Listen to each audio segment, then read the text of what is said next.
माधव कुंज बिहारी जय राम।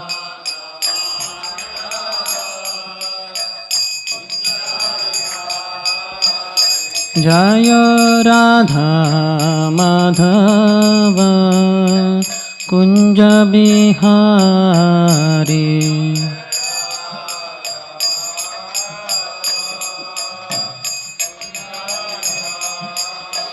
जय गोपी जना वल्लभ गिरिवरधारी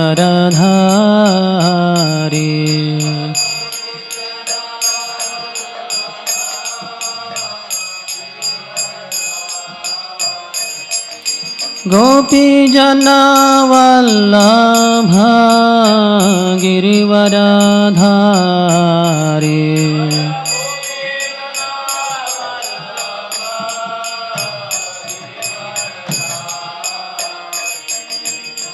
यशोदानंदन ब्रज जन रंजन यशोदा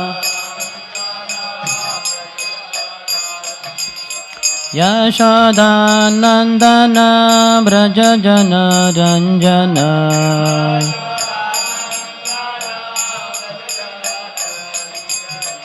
यमुना तीरा वनचारी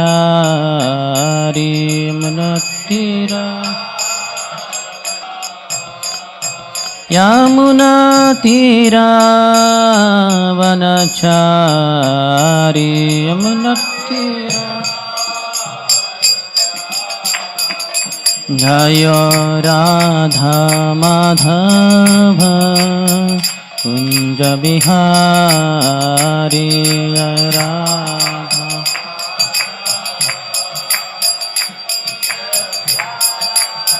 जय राधा माधव कुंज बिहारी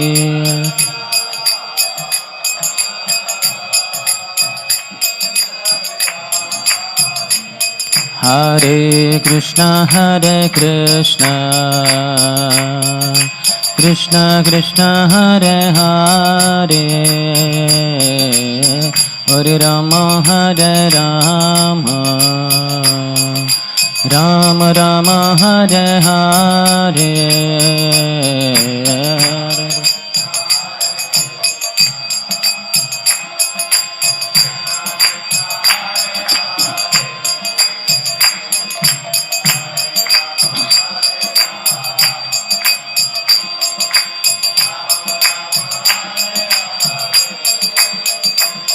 हरे कृष्ण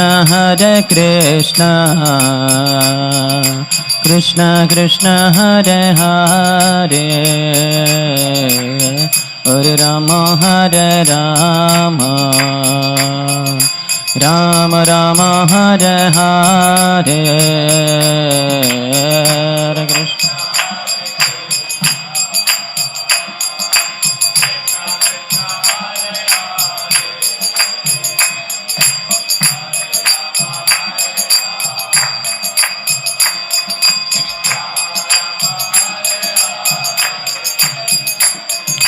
हरे कृष्ण हरे Krishna Krishna Krishna Hare Hare Hare Ram Ram Ram Hare Hare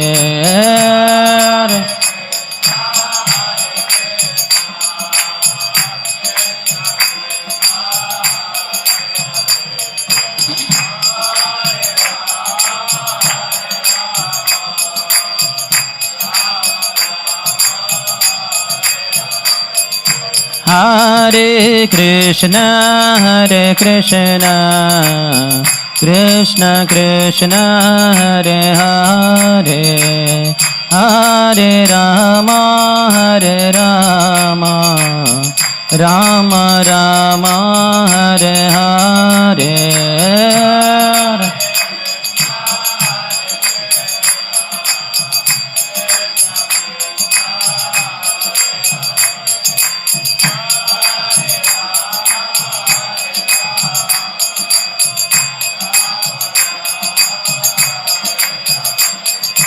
Hare Krishna Krishna Krishna Hare Hare Hare Rama Rama Rama Hare Hare.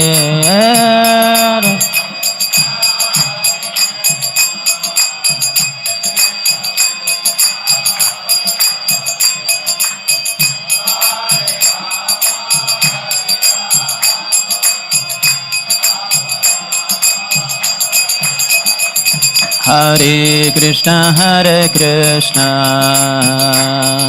Krishna Krishna Hare Hare Hare Rama Rama Rama Hare Hare. Hare Krishna.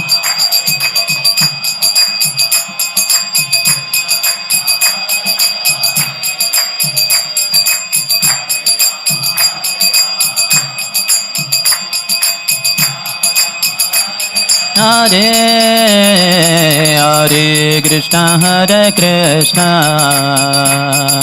Krishna Krishna Hare Hare Hare Rama Rama Rama Hare Hare. Hare Krishna.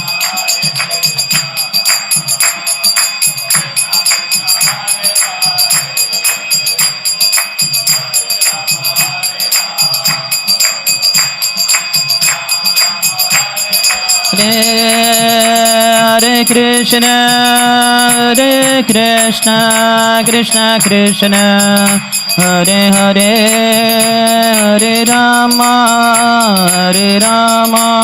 Rama Rama Hare Hare. Hare Krishna.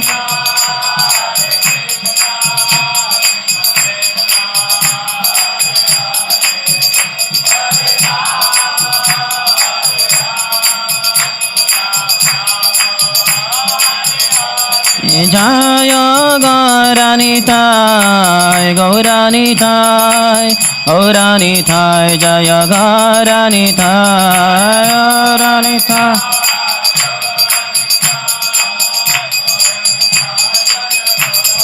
Jaya Jaya Prabhupada Prabhupada Prabhupada Jaya Prabhupada Jaya.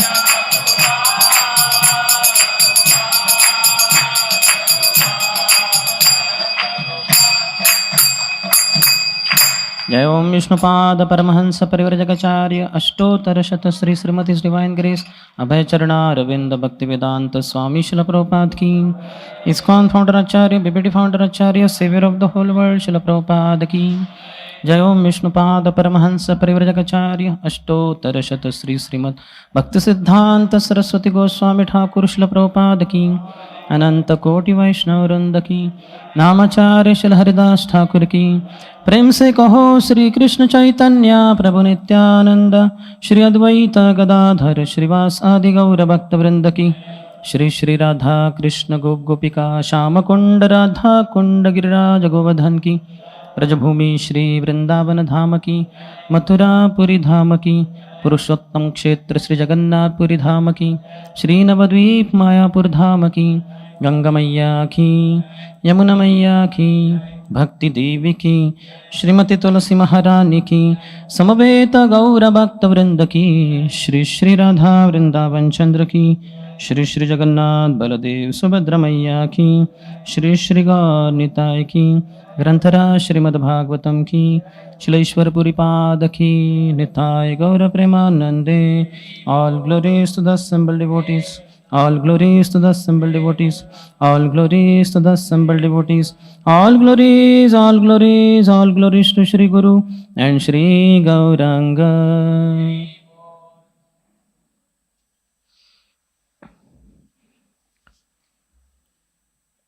Om Namo Bhagavate Vasudevaya. Om Namo Bhagavate Vasudevaya. ॐ नमो भगवते वासुदेवाय।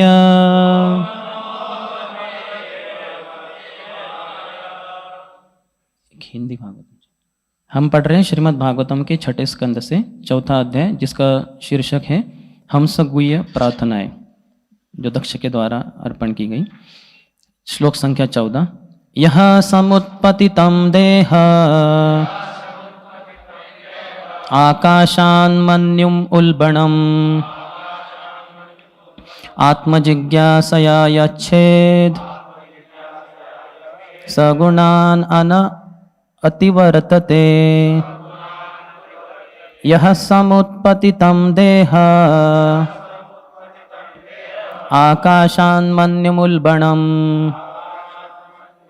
आत्मजिज्ञासया यच्छेत् सगुणान् अतिवर्तते। यः समुत्पतितं देह आकाशान्मन्युमुल्बणम् आत्मजिज्ञासया यच्छेत् सगुणान् अतिवर्तते।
माताएं,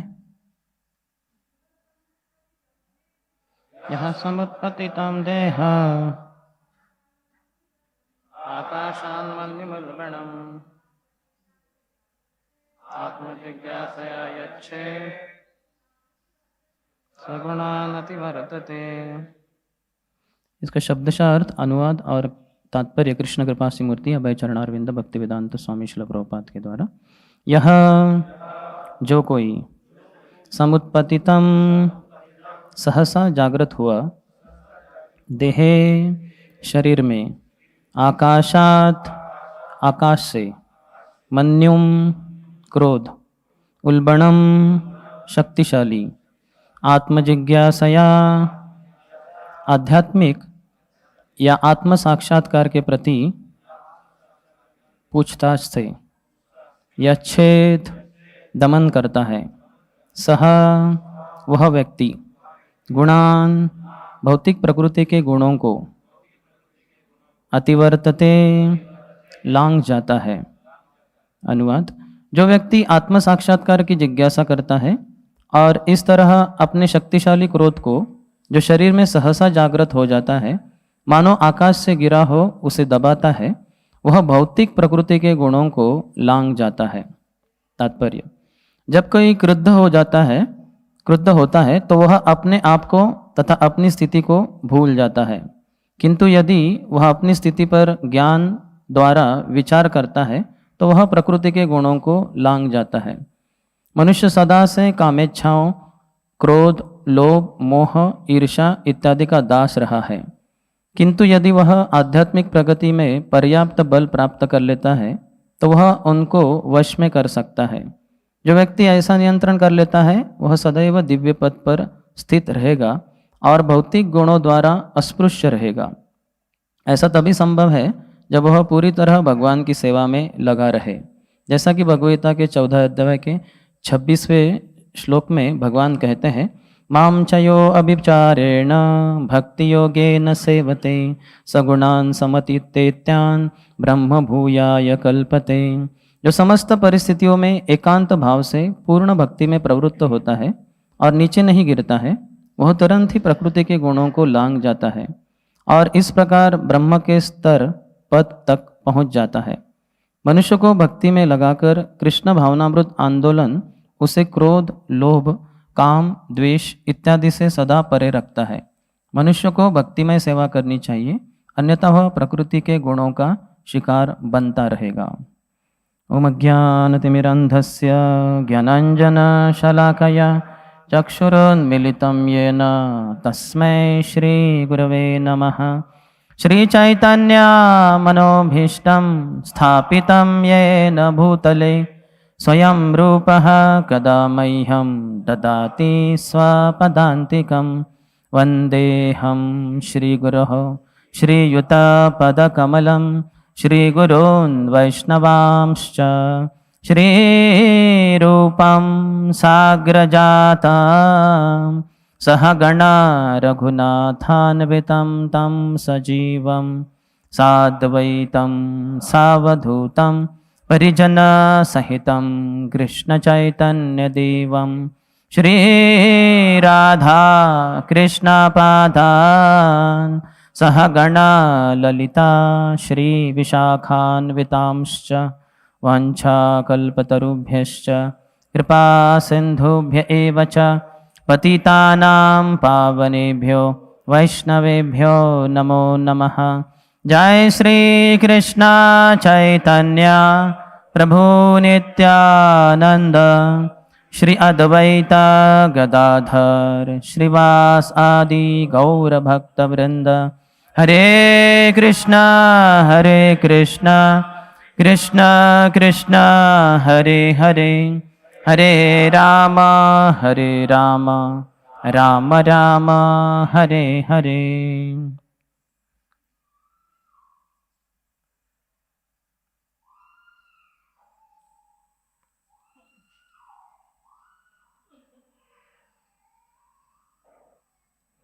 हरे कृष्णा। आज सुबह की श्रीमद् भागवत कक्षा में सभी भक्तों का हार्दिक स्वागत है।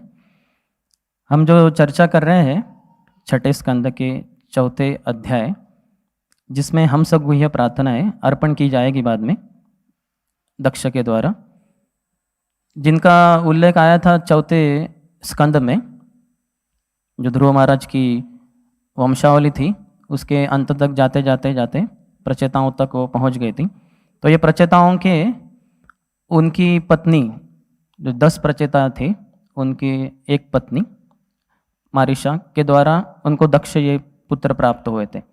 लेकिन क्योंकि वो जाते हैं तपस्या करने के लिए, तो ऐसी स्थिति में कोई था नहीं, तो इसलिए फिर किसी और राजा की ज़रूरत है। तो फिर मनु महाराज, स्वयंभू मनु, वो जाते हैं मंदर पर्वत पे और अपने बड़े बेटे प्रियव्रत को मनाते हैं कि घर में आ जाओ और तुम राजा बनो, विवाह करो इत्यादि।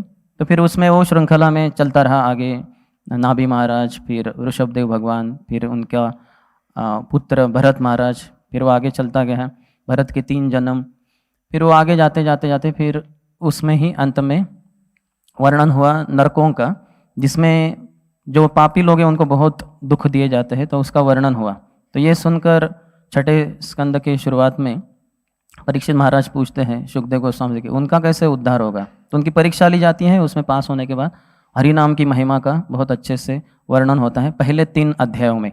तो ये होने के बाद फिर अभी कथा यहाँ जारी हो रही है, जो करीबन चौथे स्कंद में रह गया था, या फिर यहाँ आगे कैसे ये आगे के जो मानव है या आगे के जो लोग हैं उनकी जीवों की कैसे उत्पत्ति हुई इत्यादि।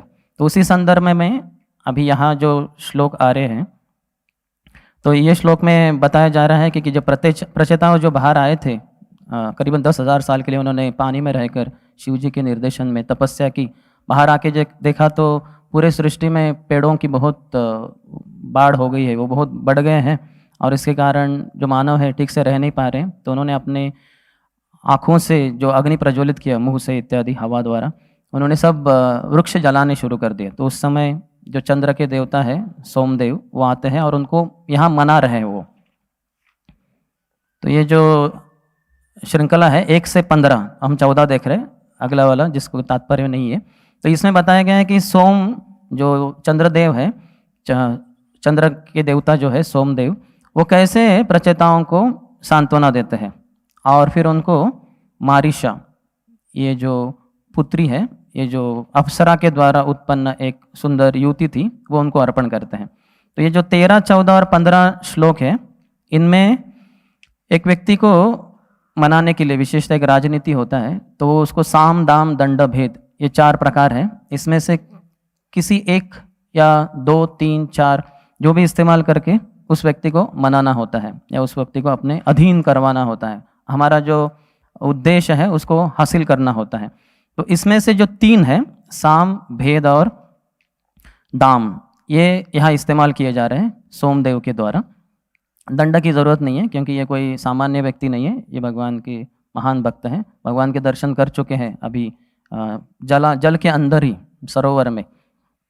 तो उसमें से 13वां जो श्लोक था जो हमारे श्रीमान सचिन भगवान प्रभु ने बताया था उस दिन, परसों के दिन, तो उसमें साम, ये उन्होंने तरकीब आजमाई थी, जिसके द्वारा उन्होंने बताया कि समभाव, अब देखो सबको समान भावना से, क्योंकि इनमें भगवान स्थित है। अंतर्देहेषु भूतानाम आत्मास्ते हरिरीश्वर, सभी के हृदय में भगवान स्थित है। तो इसलिए सभी को समान भाव से देखो, ऐसे मत सोचो कि ये पेड़ है वगैरह वगैरह और उनको जलाने के लिए आप महान हो और ये छोटे हैं तो इनके ऊपर आधिपत्य, इनको इस तरह से तकलीफ देना वगैरह ये उचित नहीं है। तो वहाँ साम इस्तेमाल किया था। आज के श्लोक में भेद इस्तेमाल कर रहे हैं। तो और अगला वाला जो श्लोक है 15वां, जो बाद में चर्चा होगी, तो उसमें वो दाम, दाम यानी जैसे कुछ उसको एक प्रलोभन दे दो, तो उनमें वो देंगे ये कन्या को, जो परमलोचा नाम की एक जो अप्सरा थी, उनकी पुत्री जो पेड़ों के द्वारा पाली पोसी गई थी, तो वो उनको अर्पण की जाएगी। मारीशा नाम की जो पुत्री है, जो ये 10 प्रचेताओं की पत्नी बनती है और फिर उनके द्वारा दक्ष पुत्र प्राप्त होते हैं। और फिर दक्ष की जो प्रार्थना है, ये अध्याय है, ये बाद में आएगा करके। तो अभी जो ये 14वां अध्याय है, इसमें भेद, ये तरकीब अपनाई जा रही है सोमदेव के द्वारा कि कैसे व्यक्ति को ये बताना, भेद करने को आना चाहिए। तो जैसे इस श्लोक का अनुवाद है, जो व्यक्ति आत्म साक्षात्कार की जिज्ञासा करता है और इस तरह अपने शक्तिशाली क्रोध को, जो शरीर में सहसा जागृत हो जाता है, मानो आकाश से गिरा हो, उसे दबाता है, वो भौतिक प्रकृति के गुणों को लांघ जाता है। तो हमारी जो स्थिति है उसको समझना है। ये श्लोक की उसके बारे में ही चर्चा हो रही है कि कैसे हम शरीर नहीं, हम आत्मा है। तो आत्म साक्षात्कार का, सेल्फ रियलाइजेशन का जो ज्ञान है, वो जिस व्यक्ति का है, जिस व्यक्ति को है, वो व्यक्ति इस तरह से जो भौतिक प्रकृति में रहते हुए षड विकार है, जैसे काम, क्रोध, लोभ, मोह, मद, मात्सर्य, इनके द्वारा अपने आप को दूर रख सकता है। या अगर कहीं प्राकट्य हो भी जाए तो अपने आप को वो संभाल सकता है बहुत जल्दी, उस आत्मज्ञान के साक्षात्कार, आत्म साक्षात्कार के ज्ञान को फिर से जागृत करके। जैसे क्रोध जागृत होता है परिस्थिति वश, परिस्थिति तो ऊपर से हो गई जिसमें व्यक्ति क्रोधित हो जाएगा, लेकिन अंदर से कुछ उसका संबंध है। अंदर जो काम वासनाएं है व्यक्ति की, भौतिक इच्छाएं है, भौतिक प्रकृति का शोषण करने की, अपने ही आप को केंद्र में रखकर भोग करने की जो इच्छा है, उसमें जब कभी बाधा आ जाती है किसी व्यक्ति के कारण, किसी स्थिति के कारण, तो व्यक्ति अत्यंत क्रोधित हो जाता है। और ये क्रोध जैसे आ जाता है, यहाँ उदाहरण दिया है बहुत अच्छे से, जैसे आकाश से उल्का गिर जाती है, अचानक गिर जाएगी, तो उसी तरह से ये मानो आ जाता है। तो विश्वनाथ चक्रवर्ती ठाकुर अपने कथा में, अपने तात्पर्य में कहते हैं, अपने कमेंट्री में, टीका में, कि आकाशान यानी सडनली, अचानक ये उद्भूत हो जाता है। ये हमारा जो क्रोध है, हम देख सकते हैं जैसे शांति से सब कुछ चल रहा था, अचानक किसी ने कुछ बोल दिया या कुछ कर दिया, तो हमारे अंदर क्षोभ उत्पन्न हो जाता है और हम इतना क्रोधित हो जाते हैं और फिर हम भी अपने आप को संतुलन नहीं कर पाते, फिर हम भी वो शिकारी हो जाते हैं उस स्थिति के, यानी क्रोध की।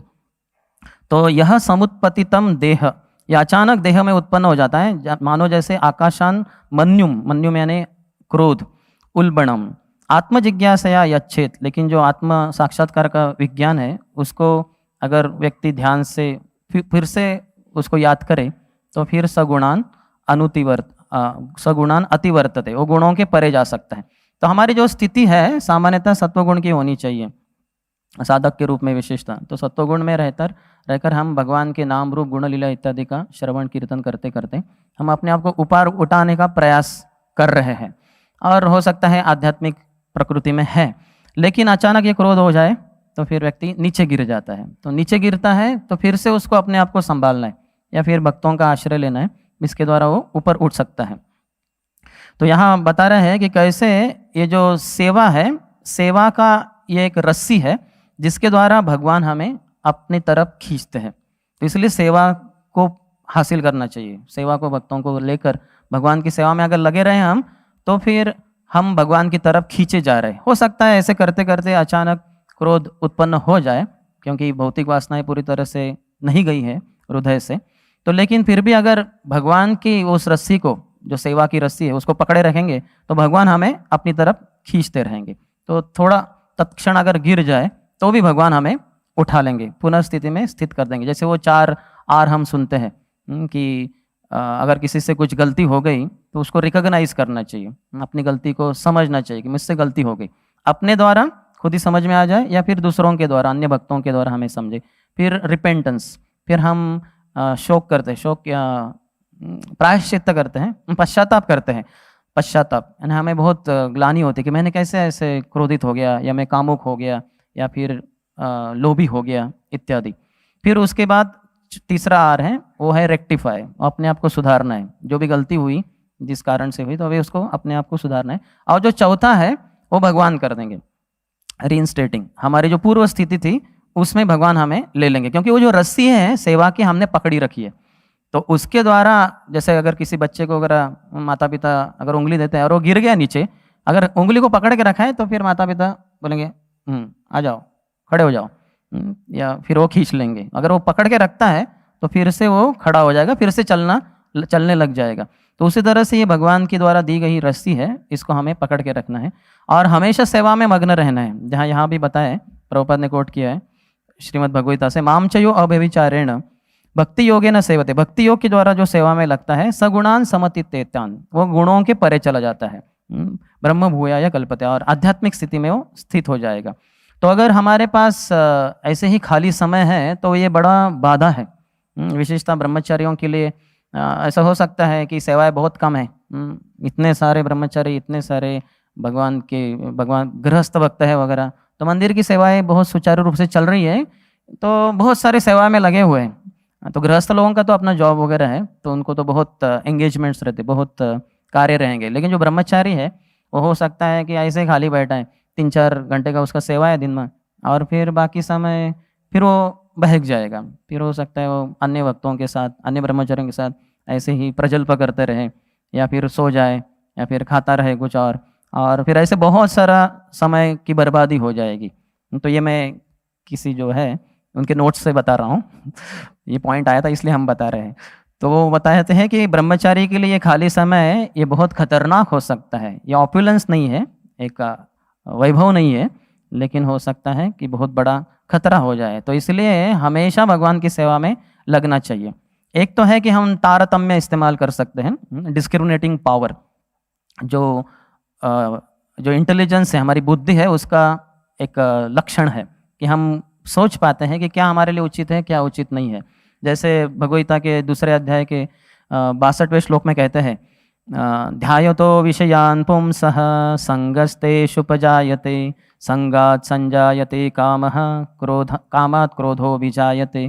तो इसमें कहते हैं कि जब व्यक्ति ध्यान करता है किसी इंद्रिय वस्तु का, विषय वस्तु का, जैसे आँखों के लिए सुंदर रूप, फिर जीवा के लिए स्वादिष्ट पदार्थ, कान के लिए सुमधुर कोई तो संगीत, त्वचा के लिए मुलायम या ऐसे कुछ पदार्थ, और नाक के लिए कुछ खुशबूदार चीज़, अगर इसके ऊपर अगर कोई ध्यान करे तो उसके द्वारा वो आसक्त हो जाता है कि ये चीज़ मुझे भी प्राप्त हो जाए, अच्छा रहेगा। फिर वो आसक्त हो गए तो वो फिर वो काम वासना यानी जरूरी नहीं कि पुरुष का स्त्री के प्रति या स्त्री का पुरुष के प्रति, वो भी है, वो तो सर्वोच्च उसका काम का लक्षण है, काम का स्वरूप दिखता है उसमें। लेकिन बाकी कुछ चीज़ के लिए वो एक तरीके से ललायित हो जाए कि मुझे चाहिए, और फिर उसका भोग करने का प्रयास करेगा तो कुछ में बाधा तो आएगी।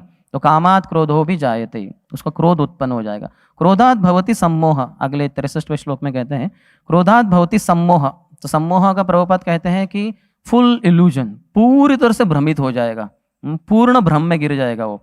जो क्रोध आ गया तो हम देख सकते हैं क्रोध में हम पूरे सम्मोहित हो जाते हैं, क्या आजू बाजू में चल रहा है, मुझे क्या बोलना चाहिए, क्या करना चाहिए, कुछ समझ में नहीं आता है, व्यक्ति सम्मोहित हो जाता है। क्रोधात भवति सम्मोहो सम्मोहात स्मृति विभ्रमः। तो स्मृति विभ्रम, तो सम्मोह का मतलब है कि जो तारतम्य शक्ति है, डिस्क्रिमिनेटिंग पावर, वो व्यक्ति खो बैठता है और फिर उसमें क्या करना चाहिए क्या नहीं करना चाहिए वो उसको समझ में नहीं आता। फिर वो स्मृति विभ्रम यानी उसको जो याददाश्त है वो खो बैठता है, उसका जो मेमोरी पावर, और फिर उसमें अपनी जो अपने लिए लाभदायक क्या है वो समझ नहीं पाता और फिर उसका मन बहक जाता है। फिर बुद्धिनाश, श्रुति भ्रंशात बुद्धिनाशो, और बुद्धिनाश यानी अपने लिए क्या अच्छा है, क्या करना चाहिए मुझे, एक जो रिजॉल्व, उसका जो दृढ़ निश्चय जो होता था पहले वो नहीं कर पाता व्यक्ति, और फिर वो अपने आध्यात्मिक जो प्रगति है, आध्यात्मिक जो कार्य है उससे दूर चला जाता है। और फिर बुद्धिनाशात प्रणश्यति, फिर वो इस भौतिक संसार में भवकूप में फिर से गिर जाता है। तो यह हर किसी के लिए होता है, तो अपने आप को ऐसे नहीं होने देना है। यहाँ क्यों बताए जा रहे हैं, क्योंकि ये जो प्रचेता थे वो क्रोधित हो गए, अत्यधिक क्रोधित होकर उन्होंने देखा कि इतने सारे पेड़ बढ़ गए, तो उन्होंने उनको जलाना शुरू कर दिया, जैसे मानो पूरे पृथ्वी के ऊपर एक भी पेड़ नहीं रहेगा ना, पूरा पृथ्वी बिना पेड़ों के। तो भगवान की सृष्टि में भगवान ने पेड़ उत्पन्न किए, उनका कुछ कार्य है, वो अपनी सेवा देते हैं दूसरों को, तो उसके द्वारा बहुत कुछ सीखने को भी मिलता है, जैसे पहले वाले कक्षा में बताया गया था। तो इसलिए इतना अति रोष, इतना क्रोध आपके लिए उचित नहीं है। तो आप अपने आप को आत्म साक्षात्कार के ज्ञान के द्वारा थोड़ा संभालो, ऐसे सोमदेव का यहाँ उनको कहना है। तो इस तरह से हमें अपने आप को बर्ताव करना चाहिए। तो एक हमारे लिए एक सीख है कि जो अनर्थ है वो हमें असहाय बना देते हैं, कोई भी हो, काम हो, क्रोध हो, लोभ हो, मद मत्सर, अचानक जैसे आ जाता है और असहाय बना जाता है। लेकिन अगर हम उचित संग प्राप्त करें, उचित चेतना को प्राप्त करें, वो चेतना प्राप्त होती है उचित संग में। तो उचित संग को प्राप्त करें तो फिर हम ये अनर्थों को पार करके जा सकते हैं, या गुणों के जो वशीभूत हो गए हैं, गुणाधीन हो गए, तो उसके परे जा सकते हैं, गुणातीत हो सकते हैं, गुणों के अतीत हो सकते हैं। लेकिन उसके लिए जो गुणाधीश है भगवान कृष्ण, जो गुणों के स्वामी है, सभी गुणों को नियंत्रण करते, माया उनके अध्यक्षता में है, जो पूरी माया बनी हुई है गुणों से, सत्वगुण, रजोगुण, तमोगुण। तो ऐसे भगवान जो माया जो बनी है उनके भी स्वामी है, उनके अगर हम शरण ले तो फिर हम ये सब अनर्थ है जो गुण है, 3 गुण, सत्वगुण, रजोगुण, तमोगुण, उनके परे जा सकते हैं। नष्ट प्रायेषु अभद्रेषु नित्यम भागवत सेवया। तो इसलिए ये जो अभद्र है हमारे अंदर, काम, क्रोध, वो अगले वाले श्लोक में वही बताया है कि तदा रजस्तमो भावः काम लोभ आदयश्य। क्या क्या अभद्र है हमारे अंदर? तदा रजस्तमो भावा, जब हम नित्यम भागवत सेवा करते हैं, ग्रंथ भागवत जो हम चर्चा कर रहे हैं, और व्यक्ति भागवत जो ग्रंथ भागवत के अनुसार अपने जीवन को बिता रहे हैं, तो उनके कहने के अनुसार, उनके उपदेशों के अनुसार अपने जीवन को अगर हम बिताएंगे तो फिर वो सब अनर्थ चले जाएंगे। नष्ट प्रायेषु, प्राय पूरी तरह से करीबन पूरा चले ही जाएंगे वो। तो उसके लिए क्या क्या अनर्थ है वो आगे बताएं। तदा रजस तमो भावा, रजोगुण और तमोगुण प्राय ये सबसे भक्ति के लिए खतरनाक है, बहुत बाधक है, जिसके कारण भगवान का स्मरण होता नहीं। सत्वगुण के आधार लेकर हमें भगवान के स्मरण, भगवान के कार्य, श्रवण, कीर्तन इत्यादि में लग जाना चाहिए। तो वो कौन से हैं? तदा रजस्तमो भावा काम लोभ आदयश्चये। काम, लोभ, क्योंकि रजोगुण और तमोगुण को बताया था उन्होंने, तदा रजस्तमो भावा, इसलिए रजोगुण का एक उदाहरण वो काम दे रहे, और तमोगुण को उल्लेख किया था, इसलिए तमोगुण का एक उदाहरण, उसका एक प्रतीक वो लोभ बता रहे। लेकिन आदय शब्द में बाकी सारे 4 भी आ जाते हैं, काम, क्रोध, लोभ, मोह, मद, मात्सर्य। तो इसके सभी के ऊपर विजय प्राप्त कर सकते हैं। ये जो 6 के 6 षड रूपु है, हमारे जो शत्रु है, ये कोई भी सत्वगुण के द्वारा प्रकट नहीं होते, ये रजोगुण और तमोगुण के द्वारा प्रकट होते हैं। तो इसलिए सत्वगुण में स्थित होना है, तो उसके लिए भगवान की भक्ति करनी चाहिए। ये हो सकता है जब हम ग्रंथ भागवत पढ़ें, इसलिए प्रभुपाद के जो ग्रंथ है नित्य रूप से पढ़ना बहुत ही महत्वपूर्ण है।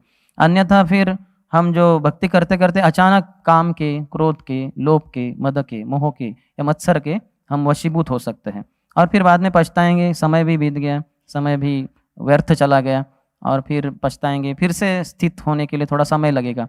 तो ये नहीं करना है। तो इसलिए नित्यम भागवत सेवा, यानी प्रभुपाद के ग्रंथ पढ़ने चाहिए, और व्यक्ति भागवतों से श्रवण करना चाहिए, उनके कहने के अनुसार, उनके उपदेशों के अनुसार हमें जीवन बिताना चाहिए। अगर हम ऐसा करें, इस तरह से जीवन बिताएं, तो फिर हम गुणों के वशीभूत होंगे ही नहीं, और हुए भी कभी इधर उधर हो सकता है हो जाए, तो फिर उससे ऊपर उठने के लिए फिर से शक्ति प्राप्त हो जाएगी। तो विश्वनाथ चक्रधर ठाकुर कहते हैं कि अपने क्रोध को व्यक्ति को डेलिब्रेशन यानी मनन करके, जैसे ध्यायतो विषयान पुंसः, ध्यान करते हैं विषय वस्तु का, तो व्यक्ति का उसके प्रति आसक्ति निर्माण होता है, फिर काम हो जाता है, क्रोध हो जाता है। लेकिन उसी के विपरीत अगर हम ध्यान करें आत्मा के बारे में कि मैं शरीर नहीं मैं आत्मा हूँ, तो ऐसे ध्यान करना मुश्किल है, क्योंकि हमारा प्रकृति के द्वारा हम प्रकृति में रह रहे हैं बहुत करोड़ों जन्मों से। तो इसलिए ग्रंथ भागवत पढ़ेंगे तो फिर हमें समझ में आएगा कि मैं शरीर नहीं मैं आत्मा हूँ। प्रभुपाद बार बार इसको ही दोहराते रहते हैं, क्योंकि हम बार बार इसी को भूलते रहते हैं। पता तो होता है, लेकिन जब स्थिति आती है प्रात्यक्षिक व्यवहारिक, तो उसमें हम समझ नहीं पाते। तो इसलिए वो करना है। और दूसरा है कि ग्रंथ भागवत और व्यक्ति भागवत से सुनना है। तो विश्वनाथ चक्रधर ठाकुर कहते हैं कि एक व्यक्ति गुणों को पार कर जा सकता है जब वो इस तरह से आत्मा के ऊपर ध्यान करेगा, यानी आत्म ज्ञान के ऊपर ध्यान करेगा, तो फिर वो नहीं तो गुणों के अधीन हो जाएगा। उसी को प्रभुपाद ने तात्पर्य में लिखा है। तो इस श्लोक के द्वारा वो भेद को इस्तेमाल कर रहे हैं कि आप समझो कि आप ये शरीर नहीं है, अपने आप को काम वासनाओं से दूर रखो। आपकी काम वासना में किसी ने बाधा डाली तो उसके ऊपर क्रोधित होना ये उचित नहीं है। आप अपने आत्मस्थिति में फिर से स्थित हो जाओ। ऐसे यहाँ उनको सोमदेव के द्वारा यहाँ उपदेश दिया जा रहा है। तो मैं संक्षिप्त में ही आज ये कहना चाहता था। और आज जो श्री ईश्वरपुरी पाद का तिरुभाव दिन है, हम उसके बारे में चर्चा करना चाहेंगे, क्योंकि जैसे हमने कहा ग्रंथ भागवत और व्यक्ति भागवत, अर्थात ये तो व्यक्ति भागवत भी नहीं कह सकते हम, ये तो भगवान के नित्य सिद्ध पार्षद है, जो अगर यहाँ इस संसार में कोई आए हैं, लेकिन वो दिखाते हैं एक साधक के रूप में व्यक्ति भागवत कैसे होता है वगैरह, ये सब आचार्य हमें दिखाते हैं अपने जीवन शैली के द्वारा। तो आज ईश्वरपुरी का जो तिरुभाव दिन है, ईश्वरपुरी ये श्री चैतन्य महाप्रभु के गुरु रहे। तो श्री कवि कर्णपुर जो शिवानंद सेन के पुत्र रहे, वो उनके बारे में अपना जो ग्रंथ है गौर गणोद्देश दीपिका, तो उसमें उनके बारे में उल्लेख करते हैं कि उनकी स्थिति क्या है। तो वो बताते हैं 22 श्लोक में, उसमें बहुत सारे श्लोक है, उसमें कहते हैं कल्पावृक्षावतारो ब्रजधाम नितिष्ठतः प्रीत प्रेयो वत्सलतो उज्ज्वलाख्य फलधरिणः। तो उसमें बता रहे हैं कि गोलोक वृंदावन धाम में एक कल्प वृक्ष है, जो और कोई नहीं श्रील माधवेंद्रपुरी है, जो श्री चैतन्य महाप्रभु के परम गुरु, उनके गुरु ईश्वरपुरी, गुरु के गुरु परम गुरु माधवेंद्रपुरी। तो ये कल्प वृक्ष के 4 फल है, वो बताते हैं। ये कल्पतरु यानी हमारी सभी इच्छाओं को पूर्ण करने वाले, वो कल्पतरु इस संसार में प्रकट हुए श्रीपाद माधवेंद्रपुरी के रूप में, और वो कृष्ण प्रेम को बांटने के लिए आए। तो उसमें 4 प्रकार के फल है, 4 विविधता के। तो एक है प्रीत, दूसरा है प्रेय, फिर है वत्सल और उज्ज्वल। आप कल्पना कर सकते हैं, आम का पेड़ है, उसमें 4 प्रकार के फल है। तो प्रीत, प्रेय, वत्सल और उज्ज्वल। तो इसमें से जो ईश्वरपुरी है, जो सबसे उत्कृष्ट सन्यासी रहे, माधवेंद्रपुरी के शिष्य रहे, तो वो इस श्रृंगार वृक्ष के, ये श्रृंगार वृक्ष है, माधुर्य प्रेम को इसलिए माधवेंद्रपुरी इस संसार में प्रकट किए। तो वो श्रृंगार वृक्ष के वो एक फल है। तो अद्वैत आचार्य ये दास्य और सख्य, ये जो रस है, इसका फल को वो दर्शाते हैं। और रंगपुरी जो माधवेंद्रपुरी के अन्य शिष्य रहे, वो वात्सल्य को दर्शाते हैं। और ईश्वरपुरी जो है वो प्रीत को दर्शाते हैं, ईश्वरपुरी प्रीत को और रंगपुरी वात्सल्य को, और अद्वैताचार्य जो तीसरे फल है वो दास्य और सख्य इस फल को, प्रेय को दिखाते हैं। और ये उज्जवल रस जो है वो अर्पण किया है पूरे संसार को माधवेंद्रपुरी ने ईश्वरपुरी के रूप में। ईश्वरपुरी उसके लिए एक साधन रहे। तो ईश्वरपुरी जो है वो माधवेंद्रपुरी के शिष्य रहे, ये श्रृंगार वृक्ष के एक फल है, और इन्होंने ही श्रृंगार रस जो है पूरे संसार में ईश्वरपुरी के द्वारा बांटा, माधवेंद्रपुरी ने बांटा, ऐसे बताया गया है। और अगले श्लोक में वो कहते हैं कि ईश्वरपुरी को अपने शिष्य के रूप में स्वीकार कर कर चैतन्य महाप्रभु, अपने गुरु के रूप में स्वीकार कर कर चैतन्य महाप्रभु ने पूरे संसार को, भौतिक संसार को और आध्यात्मिक संसार को कृष्ण प्रेम से अपलावित कर दिया, ऐसे अगले वाले श्लोक में बताया गया है। तो और एक श्लोक है चैतन्य भागवत में, आदि लीला में, वहाँ कहा गया है, ईश्वरपुरी ब्रह्मानंदपुरी आदि यत सर्वशिष्य हईबे न नित्यानंदे रत। तो माधवेंद्रपुरी के बहुत सारे शिष्य रहे, वो सन्यासी भी रहे। जो अन्य जगह पे चैतन्य महाप्रभु का एक कल्पतरु का एक संकल्पना दी गई है आदि लीला में, चैतन्य चरितामृत में। तो उसके जो मूल है वो माधवेंद्रपुरी है और उसके मूल के उपशाखाएं हैं। तो वो 9 सन्यासी है, उसमें से एक ईश्वरपुरी भी है। और ब्रह्मानंदपुरी, रंगपुरी, ऐसे बहुत सारे शिष्य रहे माधवेंद्रपुरी के। ये सब शिष्यों के द्वारा जो हमेशा नित्य आनंद में स्थित रहते थे, भगवान के प्रति काफ़ी आसक्त रहते थे। तो उनमें से एक है श्री ईश्वरपुरी, और ये विशेष भी है, ना तो जस्ट एक है लेकिन ये विशेष है क्योंकि श्री चैतन्य महाप्रभु ने उनको अपने गुरु के रूप में स्वीकार किया। इनका जन्म कुमारहट्ट में हुआ था, एक ब्राह्मण परिवार में। उनके बचपन के बारे में कुछ ज़्यादा वैसे तो मालूमात नहीं है, लेकिन उनका जो कुमारहट्ट जो स्थान है वो हली शहर जो है, जो पूर्व बंगाल की जो रेलवे लाइन है वहाँ पे ये स्थान आता है जहाँ उनका जन्म हुआ था। चैतन्य महाप्रभु बाद में एक बार जब जाते हैं उस स्थान पे कुमारहट्ट में अपने गुरु के जन्म स्थान पे, तो वहाँ की मिट्टी को वो लेते हैं और अपने जो ये होता है कपड़े में बांधकर अपने कमर में रखते हैं हमेशा, और रोज़ थोड़ा थोड़ा मिट्टी वो ग्रहण करते थे, कहकर कि यहाँ की जो भूमि है, यहाँ की जो रज है, ये बहुत ही विशेष है क्योंकि मेरे गुरु महाराज श्री ईश्वरपुरी पाद यहाँ पे प्रकट हुए। तो एक बार हम नित्यानंद त्रयोदशी को कलकत्ता में थे, तो परम पूज्य राधानाथ स्वामी महाराज कह रहे थे ये कथा बताने के बाद कि इस तरीके से देखा जाए तो मुझे भी कलकत्ता की जो रज है उसको रोज़ थोड़ा थोड़ा ग्रहण करना चाहिए, क्योंकि मेरे गुरु महाराज शिला प्रभुपाद इस धरातल पे, इस कलकत्ता शहर में प्रकट हुए। तो मेरे लिए यहाँ की जो रज है बहुत ही सम्माननीय है, बहुत ही पूजनीय है और उसको आस्वाद भी करना चाहिए। तो जहाँ गुरु प्रकट होते हैं वो स्थान एक शिष्य के लिए बहुत ही ऊंचा रहता है। हर पूरे संसार के लिए अच्छा है वो, लेकिन शिष्य के लिए विशेषता कि यहाँ पे प्रकट हुए गुरु महाराज मेरे उद्धार हेतु मात्र। तो ऐसे उनकी भावना होती है। तो चैतन्य चरितामृत के अंत्य लीला के 8वें अध्याय में बताया गया है, 2 माधवेंद्रपुरी ने कुछ ही श्लोक है, हम देखते हैं उसके अंतर्गत कैसे माधवेंद्रपुरी ने पूरे संसार को 2 सबक सिखाए। तो इसमें कहते हैं, ईश्वरपुरी गोसाई करे श्रीपाद सेवन, सहस्ते करे नमल मूत्रादि मार्जन। ईश्वरपुरी जो माधवेंद्रपुरी के शिष्य रहे वो श्रीपाद सेवन, जब माधवेंद्रपुरी अपने अंतिम दिनों में थे, तो हालांकि भगवान के महान भक्त हमेशा कृष्ण प्रेम में मत्त रहते हैं, लेकिन इस संसार को सिखाने के लिए ऊपरी रूप से उनका जो शरीर था वो काफ़ी जर्जर हो गया था, उसके द्वारा वो हिल नहीं पाते थे, चल नहीं पाते थे, तो पूरा वो बिछाने के ऊपर ही रहते थे। ऐसी स्थिति में उनकी सेवा कर रहे थे श्री ईश्वरपुरी, जो हालांकि खुद सन्यासी थे। सन्यासी होते हुए भी अभी कितने सारे अन्यों को वो लगा सकते थे, नए भक्तों को लगा दो सेवा में, नहीं, वो अपने हाथों से श्री हस्ते करे न मलमूत्रादि मार्जन, गुरु महाराज का जो बेड है उसमें जो उनका मलमूत्र इत्यादि विसर्जन हो रहा है उसको वो साफ करते थे, उनके कपड़े बदलते थे। इस तरह से पूरी तरह से सेवा में लगे थे माधवेंद्रपुरी के। तो हम देख सकते कैसे ईश्वरपुरी ने एक शिष्य का जो भूमिका है कितना बढ़िया रूप से अदा किया उसको।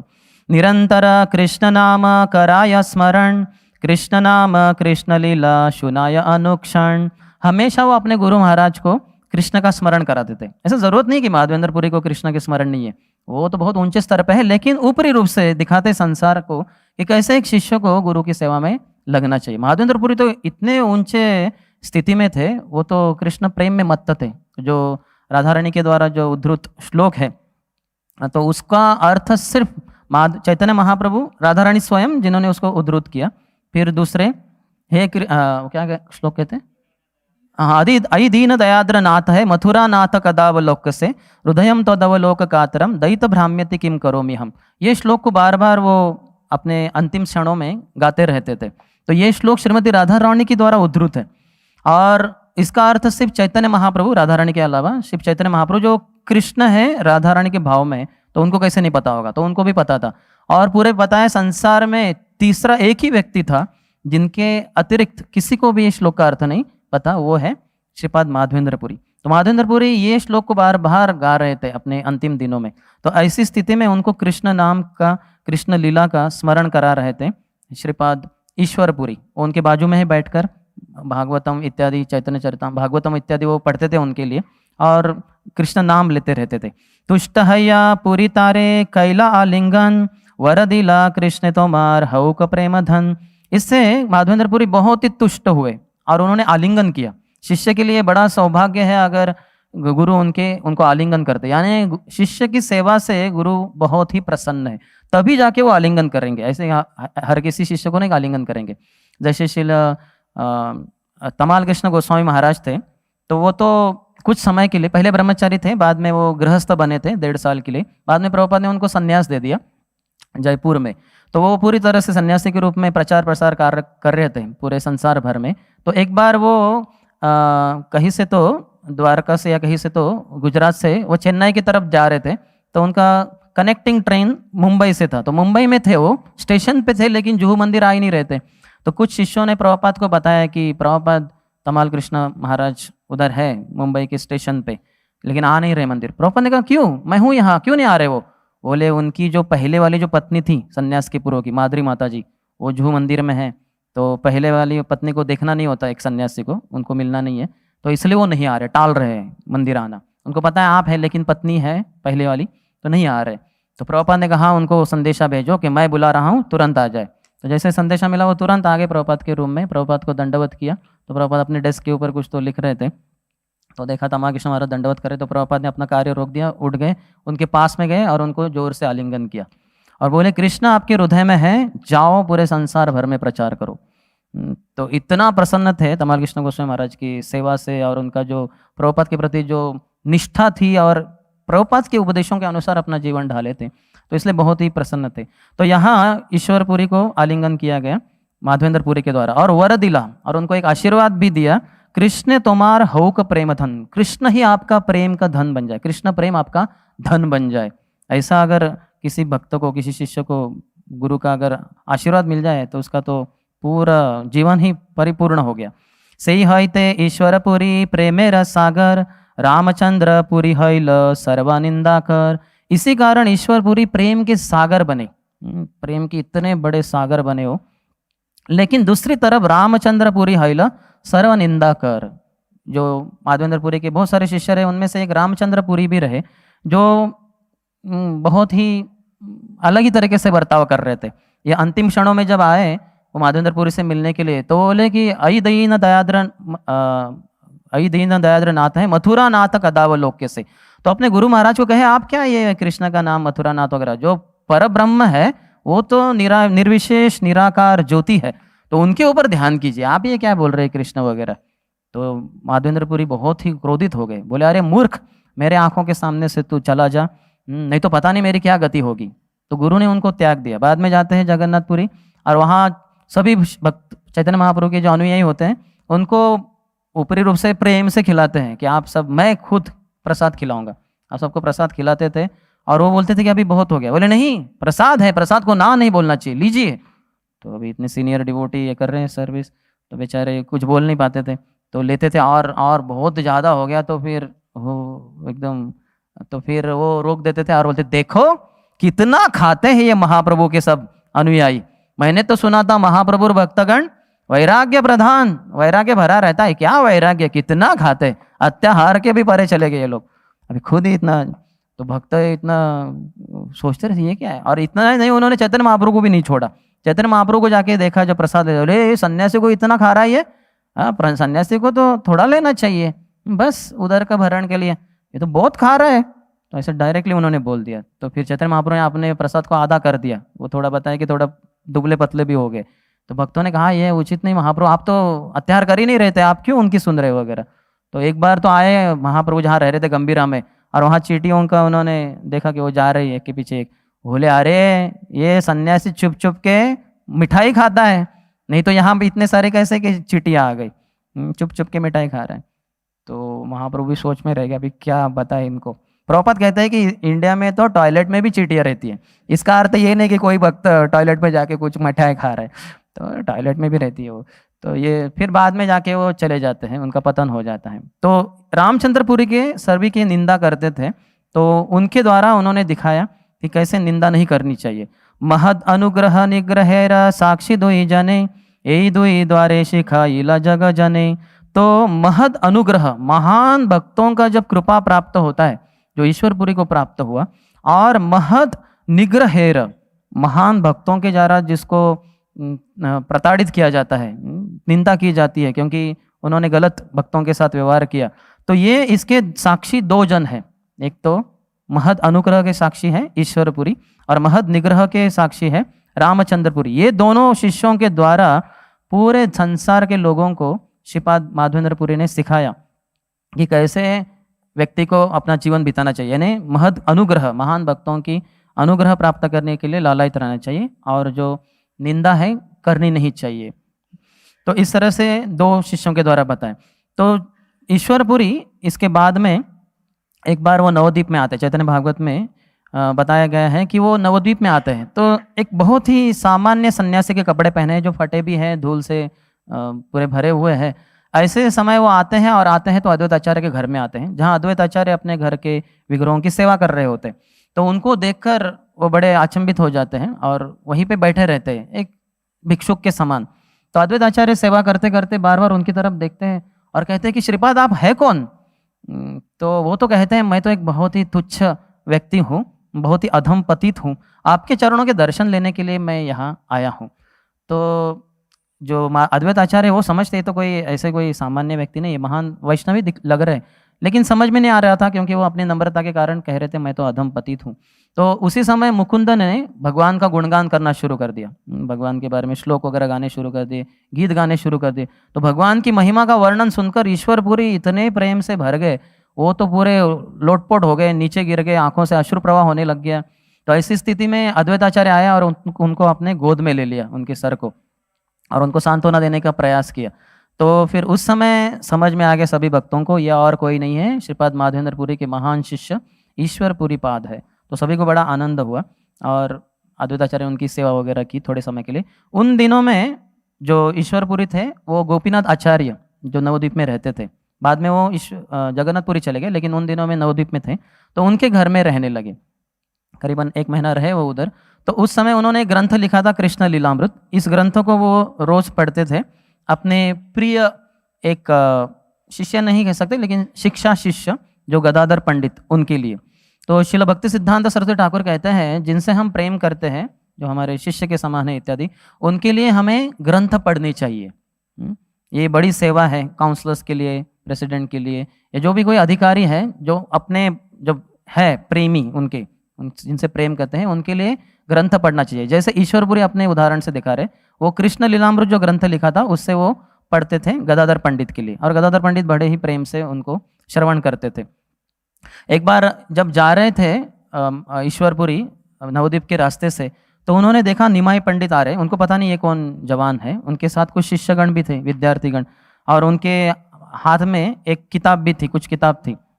तो वे देखकर ईश्वरपुरी ने देखा और बोले कि महाशय आप है कौन, और ये आपके हाथ में कौन सा ग्रंथ है? तो तुरंत उनमें से कुछ शिष्य थे, उन्होंने कहा ये निमाई पंडित है।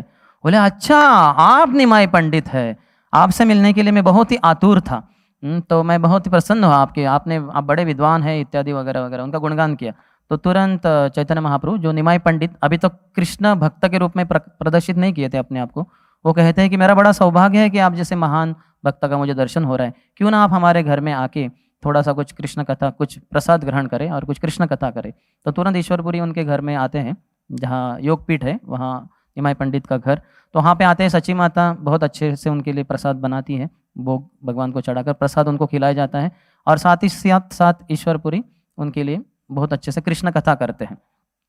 फिर उसके बाद वो चले जाने के बाद एक बार, क्योंकि निमाई पंडित को पता है ये यहीं पे रह रहे हैं गोपीनाथ आचार्य के घर में, तो एक बार वो शाम को कुछ दिनों के बाद तुरंत ही वो आते हैं इनके घर में, गोपीनाथ आचार्य के, जहाँ ईश्वरपुरी अपने ग्रंथ कृष्ण लीलामृत से गदाधर पंडित के लिए पढ़ रहे थे। तो वो भी आके बैठ जाते हैं, वो भी सुनने लग जाते हैं, तो उनको भी अच्छा लगता है।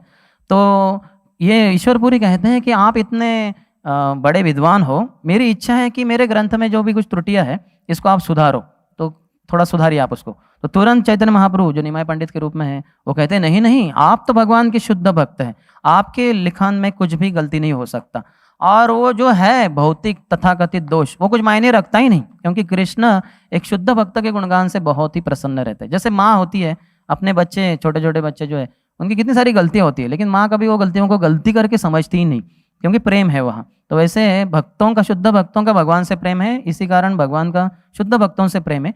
तो ये जो ऊपर से गलती है कुछ मायने नहीं रखती। तो फिर भी ईश्वरपुरी कहते हैं नहीं नहीं, पूरे संसार तो ये समझ नहीं पाएगा ये सब चीज़ें। तो इसलिए मेरी इच्छा है कि आप थोड़ा सा इसको एडिटिंग करो, इसका थोड़ा सा सुधारो, त्रुटियां निकालो। तो बाद में जब प्रवचन दे रहे थे उसमें से, तो एक बार उन्होंने एक शब्द इस्तेमाल किया, आत्मनेपदी। तो तुरंत चैतन्य महाप्रभु कहते हैं कि गोसाई ये आत्मनेपदी नहीं होना चाहिए, ये परस्मय पदे होना चाहिए, ये व्याकरण का एक भाग है। तो ऐसे नहीं, वैसे होना चाहिए। तो ईश्वरपुरी कहते हैं कि ठीक है, मैं सोचता हूँ। तो फिर उसके बाद वो दूसरे दिन जब आते हैं महाप्रभु, शाम के अपनी परिपाठी के बाद, अपनी पाठशाला के बाद बच्चों को सिखाकर जब आते हैं, वो कहते हैं कि आपने जो कहा आत्मनेपद नहीं परस्मय पद होना चाहिए, तो इसके ऊपर मैंने थोड़ा गौर किया, तो मुझे नहीं लगता कि वो गलत है करके, वो आत्मनेपद ही होना चाहिए। तो वो आप जो कह रहे हैं परस्मय पद, वो ठीक नहीं है, ये आत्मनेपद ही होना चाहिए। तो तुरंत महाप्रभु कहते हैं आपकी इसमें कोई भी गलती नहीं है, आप तो बराबर ही है, आप कभी गलत हो ही नहीं सकते।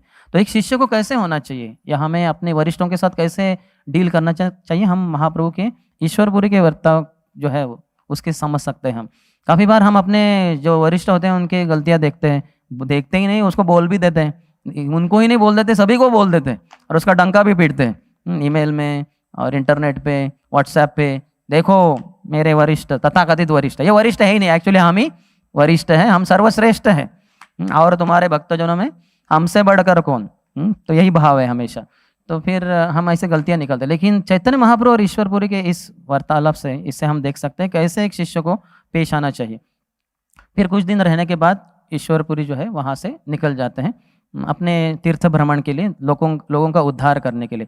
बाद में 17वें अध्याय में ही आदि खंड के चैतन्य भागवत के अंतर्गत उल्लेख आता है, जब चैतन्य महाप्रभु अपने पिताजी के गुजरने के पश्चात करीबन 1 साल के बाद वो गया जाते हैं, और वहाँ गया में जो विष्णुपदी, जो भगवान के विष्णुपाद हैं, भगवान के चरण, भगवान जब आए थे वहाँ गया में, तो उनके चरण वहाँ पे चिन्ह पड़े हुए हैं एक शिला में, तो उसके दर्शन ले रहे थे, और बहुत ही प्रेम से विभोर हो गए थे महाप्रभु, क्योंकि भगवान का इतने अच्छे से दूध से, फूलों से अभिषेक हो रहा था। ये देखकर बड़े प्रसन्न थे। अचानक वहाँ पे ईश्वरपुरी आ जाते हैं। तो ईश्वरपुरी को देखकर महाप्रभु कहते हैं कि मेरा जो गया का आगमन है वो पूरी तरह से सफल हो गया, क्योंकि आपके जैसे महान शुद्ध भक्तों का मुझे यहाँ दर्शन प्राप्त हुआ, तो मैं बड़ा ही प्रसन्न हूँ। तो फिर आप कृपया मेरे निवास स्थान पे आइए। महाप्रभु का गया तो स्थान नहीं था, जन्म स्थान, लेकिन वहाँ पे कुछ दिनों के लिए रह रहे थे वो पिंडदान करते समय, तो उनको वहाँ बुलाया। तो एक दिन दोपहर के समय आ जाते हैं ईश्वरपुरी यहाँ मिलने के लिए निमाई पंडित से। तो निमाई पंडित तब रसोई बना रहे होते हैं, कुछ उन्होंने बनाया था एक व्यक्ति के लिए, अपने लिए करके, और उसी समय ईश्वरपुरी आते हैं और कहते हैं कि शायद मैं उचित समय पे आया हूँ, क्योंकि यहाँ भोग भगवान को अर्पण किया जा रहा है। वो कहते हैं हाँ सही में, तो आप ये पूरा प्रसाद स्वीकार कीजिए, मैं आपको खुद परोसूंगा। तो तुरंत ईश्वरपुरी कहते हैं नहीं नहीं नहीं, ये तो एक व्यक्ति आपने आपके लिए बनाया है, अगर मैं ले लूँ सब तो आपको क्या मिलेगा। बोले नहीं नहीं नहीं, उसकी कोई चिंता नहीं, वो आप चिंता मत कीजिए, मैं आपको परोसने के बाद मैं अपने लिए अलग से बनाऊंगा। यहाँ भी हम देख सकते हैं कैसे एक शिष्य को इन्होंने, तो हम कहेंगे अरे ये कहाँ से बीच में आ टपका तो ऐसे भाव नहीं, पूरी तरह से महाप्रभु दिखा रहे कैसे गुरु के प्रति पूरा सम्मान, और उनके लिए सब कुछ न्यौछावर करते हैं। ये प्रसाद क्या बड़ी बात है, थोड़ा भूखा रहें थोड़ा और समय के लिए, क्या बड़ी बात है। तो उन्होंने पूरे प्रेम से उनको परोसा ईश्वरपुरी को। उतने में कहते हैं कि लक्ष्मी देवी साक्षात उस रसोई घर में प्रवेश की, और उन्होंने तुरंत सब कुछ बना दिया, क्योंकि बाद में चैतन्य महाप्रभु उनको खिलाने के बाद उनके चरणों का संवाहन भी करने लगे, तो उसमें काफ़ी समय जाएगा, तब तक महाप्रभु का प्रसाद बाद में बनाएंगे, फिर समय जाएगा। तो लक्ष्मी देवी ने तुरंत सब बना के रखा। तो उनको संवाहन करते हुए जब ईश्वरपुरी थोड़ा सा नींद आराम किए, तो उस समय चैतन्य महाप्रभु जाके प्रसाद ग्रहण किए। उसी समय चैतन्य महाप्रभु ने ईश्वरपुरी से निवेदन किया कि कृपया आप मुझे अपने दास के रूप में स्वीकार कीजिए, मुझे दीक्षा प्रदान कीजिए।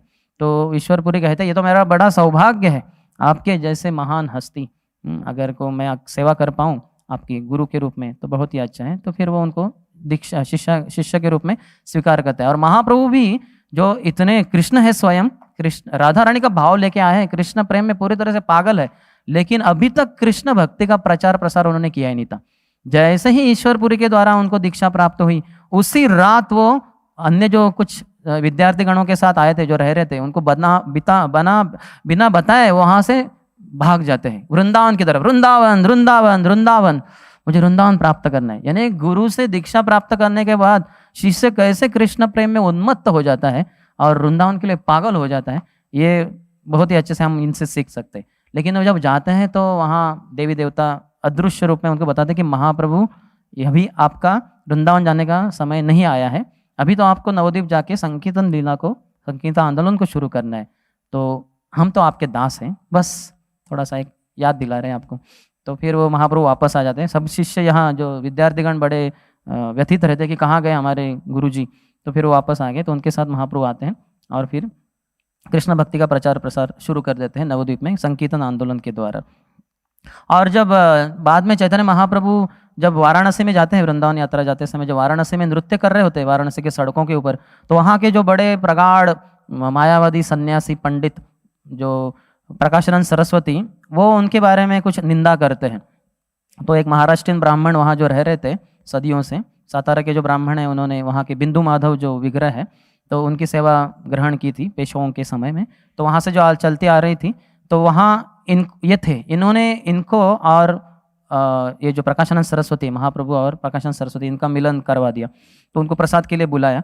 तो उस समय उनको पूछा जाता है महाप्रभु को प्रकाशानंद सरस्वती के द्वारा कि अरे श्रीपाद, आप तो इतने बड़े सन्यासी है, हमारे प्रतिष्ठित मायावादी सन्यास में आपने सन्यास लिया है, तो आप ये क्या है भावुकों की तरह सड़कों के ऊपर नाचते गाते रहते हैं, जैसे स्त्रियों की तरह, बच्चों की तरह, ये सब उचित नहीं है। एक सन्यासी को तो पूरा वेद शास्त्र में उसमें पूरी तरह से डूब जाना चाहिए, आप ये क्या कर रहे हैं। तो वहाँ पे चैतन्य महाप्रभु क्या कहते हैं कि जब मैं दीक्षा लिया था अपने गुरु महाराज से, ये महाप्रभु की भी नम्रता है, वो मेरे गुरु महाराज ने कहा कि अरे बेटे देखो, तुम क्या ये वेद शास्त्र समझ पाओगे, ये तुम्हारे पल्ले की बात नहीं है, तुम्हारे बस की बात नहीं है, ये तुम्हारे कुछ पल्ले नहीं पड़ने वाला, तुम बस हरि नाम लो, हरे कृष्णा कृष्ण कृष्ण हरे हरे, हरे राम राम राम हरे हरे। तो गुरु महाराज ने कहा कि सिर्फ हरि नाम लो, वेद शास्त्र पढ़ के तुम्हें कुछ समझ में आने वाला नहीं। तो बस मैं हरि नाम लेता गया, तो फिर क्या हुआ, तो मेरा अंग थर थर कांपने लगा, फिर मेरे आंखों से अश्रु प्रवाह होने लगा, रोंगटे खड़े हो गए और मैं जमीन के ऊपर लोटपोट करने लगा। मुझे समझ में नहीं आ रहा था क्या हो रहा है। तो मैं अपने गुरु महाराज के पास गया और कहा कि बा मंत्र दिला गोसाई, कि बा तार बल, जपीते मंत्र करीला पागल। किस प्रकार का मंत्र दिया, किसनी उसकी शक्ति, ये मंत्र जप करते करते मैं तो पागल ही हो रहा हूँ, तो ये क्या है, महाप्रभु पूछ रहे हैं। तो वहाँ ईश्वरपुरी कहते हैं कि अरे मेरे पुत्र, ये बड़ा सौभाग्य है, तुम्हें कृष्ण प्रेम प्राप्त हुआ है, जो मानव जीवन की या किसी भी जीवन की सर्वोत्कृष्ट उपलब्धि है, इसके बढ़कर और कुछ नहीं, पंचम पुरुषार्थ है, धर्म अर्थ काम मोक्ष के परे है ये, तो तुम्हें ये प्राप्त हुआ है, ये बड़ा सौभाग्य है तुम्हारा। और क्योंकि तुम मेरे शिष्य हो, तुम्हें ये प्राप्त हुआ है, तो तुम्हारे कारण मेरा भी सौभाग्य है कि ऐसे शिष्य प्राप्त होना जो कृष्ण प्रेम में उन्मत्त हो जाए, तो ये गुरु के लिए बड़ा सौभाग्यशाली है। तो मेरा जीवन भी धन्य हो गया। तो बस इसी को करो, नाचो गाओ भक्त संगे करो संकीर्तन, कृष्ण उपदेश करी तार सर्वजन। वो कहते हैं कि नाचो गाओ भक्तों के संग में तुम कीर्तन करो और कृष्ण का उपदेश पूरे जनता को, पूरे समाज को करो और इसी तरह से उनका उद्धार कर दो। और उन्होंने मुझे एक श्लोक भी सिखाया, ऐसे महाप्रभु बता रहे प्रकाशानंद सरस्वती को कि एवं स्वप्रिय नाम कीर्त्या जातानुराग द्रुतचित्त उच्चई, कि अगर जब कृष्ण प्रेम में उन्मत्त भक्त जब नाचते हैं गाते हैं तो इतने पागल हो जाते हैं कि जो बाह्य में स्थिति क्या है उसको समझ ही नहीं पाते। वो पूरे रोते हैं, गाते हैं और इधर उधर दौड़ते हैं पागलों की तरह। जैसे हम षड गोस्वामी के बारे में सुनते हैं, हे राधे ब्रज देवी के चललिते, हे नंद सुनो को, तो पागलों की तरह दौड़ते हैं। तो ऐसे जीवन की उपलब्धि है, तो तुम्हारा ये जीवन सार्थक हो गया, ऐसे उनको बताया जाता है। और ईश्वरपुरी के बारे में और एक चैतन्य चरितामृत में रेफरेंस आता है, जब ईश्वरपुरी संसार से चले गए, जैसे आज के दिन वो प्रस्थान किए भौतिक संसार को छोड़कर गोलोक वृंदावन की तरफ, तो उनके जाने के बाद उनके एक शिष्य गोविंद जो उनकी सेवा में लगे थे, वो और काशीश्वर पंडित, वो दोनों को ईश्वरपुरी ने बताया कि जाओ तुम दोनों अपने जो गुरु भाई है चैतन्य महाप्रभु जो जगन्नाथपुरी में सन्यासी के रूप में रह रहे हैं, उनकी जाके सेवा करो। तो फिर गोविंद आते हैं, चैतन्य महाप्रभु जब दक्षिण भारत की यात्रा करके आते हैं 2 साल के बाद और रहते हैं गंभीरा में, तो उनके मिलने के लिए बहुत सारे भक्त आते हैं, स्वरूप दामोदर गोसाई इत्यादि। तो उसके बाद में दूसरे दिन गोविंद आते हैं वहाँ। तो गोविंद को किसी ने देखा नहीं होता है पहले, तो सब अचंभित हो जाते कि है कौन व्यक्ति। तो उनको जब पूछा जाता है आप है कौन, तो वो कैसे अपने आप को परिचय देते हैं कि वो कहते हैं कि ईश्वर पुरीर भृत्य गोविंद मोर नाम, पुरी गोसाईरा आज्ञाए आइनु तुम्हारा स्थान। देखिए कैसे एक शिष्य को अपना परिचय देना चाहिए। वो कहते हैं कि ईश्वर पुरी र भृत्य, मैं ईश्वरपुरी का एक दास हूँ, गोविंद कह रहे हैं। गोविंद मोर नाम। अगर हमें किसी ने पूछा कि आप कौन है, तो हम तुरंत बताएंगे हम सुंदर श्याम दास हैं, हम पुणे से हैं, हम ये हैं, हम वो हैं। अपने गुरु को ही भूल जाएंगे। लेकिन यहाँ देख रहे हैं कैसे गोविंद बता रहे हैं, कितना सुशील थे, कितने महान आचार्य शुद्ध भक्त थे ईश्वरपुरी। उनके प्रशिक्षण के द्वारा गोविंद और बाकी सभी जो उनके जो शिष्य थे, वो पूरी तरह से समझे थे भक्ति का सार। कैसे ईश्वरपुरी ने तो खुद माधवेंद्रपुरी की इतनी गुरु भक्ति, गुरु निष्ठा के कारण इतनी अच्छी सेवा की थी, तो उनके शिष्य कैसे वो गुरु निष्ठा को नहीं सीखते थे उनसे, ईश्वरपुरी से। तो कहते ईश्वरपुरी र भृत्य, मैं ईश्वरपुरी का दास हूँ, मेरा नाम गोविंद है। पुरी गोसाई र आज्ञाए आइनु तुम्हारा स्थान। तो एक शिष्य हमेशा गुरु के प्रति जो सेवा है उसके द्वारा ही जीवित रहता है, अन्यथा वो मृति है। शिष्य ऐसे उधर उधर कैसे जीवन जिए, गुरु की जो सेवा है, गुरु के द्वारा जो उपदेश है उसके अनुसार नहीं जी रहा है, तो वो मृति है। तो यहाँ जो पूरे जीवित है, यहाँ गोविंद वो बता रहे हैं कि मेरी सेवा क्या है। पूरी गोसाईरा आज्ञाएं आइनु तुम्हारा स्थान। जब प्रस्थान कर रहे थे सिद्धि प्राप्ति काले, जब वो गोलोक वृंदावन जा रहे थे मेरे गुरु महाराज, तो उन्होंने मुझे आदेश दिया कि तुम जाओ अपने भाई, अपने गुरु भाई चैतन्य महाप्रभु की सेवा में लग जाओ, उनके पर्सनल सर्वेंट, निजी सेवक बन जाओ। तो इसलिए मुझे स्वीकार कीजिए। फिर बड़ी चर्चा होती है कि मैं कैसे अपने गुरु भाई से सेवा ले सकता हूँ। फिर सार्वभौम भट्टाचार्य को जब पूछा जाता है, वो कहते हैं हाँ सही है, अपने गुरु भाई से सेवा नहीं स्वीकार करनी चाहिए एक व्यक्ति को, लेकिन शास्त्रों में बताया गया है कि सर्वश्रेष्ठ सभी जो आज्ञा है शास्त्रों की, उसमें सर्वश्रेष्ठ गुरु की आज्ञा होती है। तो क्योंकि आप दोनों के गुरु ईश्वरपुरी बात की ये इच्छा और आज्ञा है गोविंद के लिए कि इनको आपकी सेवा में लगना है, तो आपको उसी को सर्वश्रेष्ठ मानकर इनको अपने सेवक के रूप में स्वीकार करना चाहिए। तो चैतन्य महाप्रभु फिर तुरंत स्वीकार करते हैं कि शास्त्रों में सर्वश्रेष्ठ गुरु आज्ञा है, तो गुरु महाराज की इच्छा के अनुसार मैं इनको स्वीकार करता हूँ सेवक के रूप में। तो इस तरह से ईश्वरपुरी के जीवन से हम सीख सकते हैं कि आदर्श शिष्य कैसे होना चाहिए, और फिर वही आदर्श शिष्य आगे जाके आदर्श गुरु बन सकता है। और जो आदर्श शिष्य अपने गुरु की बहुत ही दिलो जान से सेवा करता है, उनको प्रसन्न करता है, तो उसके हृदय में कृष्ण प्रेम भर जाएगा, पूरा हृदय उसका कृष्ण प्रेम से भर जाएगा। तो यहाँ साक्षात इनको कृष्ण प्रेम क्या, कृष्ण प्रेम के मूर्तिमान स्वरूप श्री चैतन्य महाप्रभु ही अपने शिष्य के रूप में प्राप्त हुए। तो हम भी सीख सकते शिला प्रभुपाद से, कैसे अपने गुरु वाणी को उन्होंने ध्यान पूर्वक सुना और फिर उसी के अनुसार जीवन बिताए। दो ही आदेश मिले, वो दो आदेशों की पूर्ति के लिए पूरा जीवन समर्पित कर दिया। इसी कारण पूरे संसार के वो गुरु बन पाए, जगत गुरु। ऐसे तो बहुत सारे मायावादी लोग अपने गुरुओं को जगत गुरु कहते हैं, लेकिन उनके गुरु कभी भारत के बाहर गए भी नहीं। उनके लोग, बाहर के लोगों को उनको पता भी नहीं कि ऐसा कोई गुरु है, कहीं इंडिया की गली में इधर उधर गुजर रहे हैं। लेकिन प्रभुपाद का नाम हम देख सकते हैं कि पूरे गौरांग महाप्रभु का जितना नाम फैलेगा उतना लोग भी जानेंगे कि प्रभुपाद है जिन्होंने गौरांग महाप्रभु के नाम को, ये संकीर्तन आंदोलन को पूरे संसार में प्रचार प्रसार किया वगैरह। तो हम ईश्वरपुरी के चरणों में आज जो तिरुभाव हुआ, तो जिन दिन आचार्यों का तिरुभाव दिन रहता है या आविर्भाव दिन रहता है, उस दिन उनका पूरी तरह से कृपा हमें प्राप्त होता है। जितना उनका स्मरण करेंगे, उनके बारे में बोलें, उनके बारे में श्रवण करेंगे, उनका गुणगान करेंगे, उतना हमें उनकी कृपा प्राप्त होगी। और कृपा के बिना हम इस आध्यात्मिक जीवन में आगे बढ़ नहीं पाएंगे। तो आज ईश्वरपुरी के चरणों में हम ये प्रार्थना कर सकते हैं कि आप जैसे अपने गुरु महाराज माधवेंद्रपुरी की इतने दिलो जान से सेवा की, तो कृपया आप भी हमें आपके जो इतना सेवा भाव है उसका एक बिंदु दीजिए। वो तो सागर के समान है आपका सेवा भाव, लेकिन हमें एक बिंदु प्राप्त हो गया तो हमारा जीवन सफल हो जाए। तो कृपया आपके चरणों में हम यही निवेदन करते हैं कि आपके चरणों की हम धूलि का कण प्राप्त हो जाए और आपकी सेवा, आपके अनुयायियों की सेवा इस परंपरा में हम प्राप्त कर पाए और कर पाए पूरे जीवन पर। चलिए ईश्वरपुरी पाद की जय, ग्रंथराज श्रीमद् भागवतम की जय, शिल प्रभुपाद की जय, समवेत गौर भक्त वृंद की जय, निताय गौर प्रेमानंदी।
हरे कृष्ण।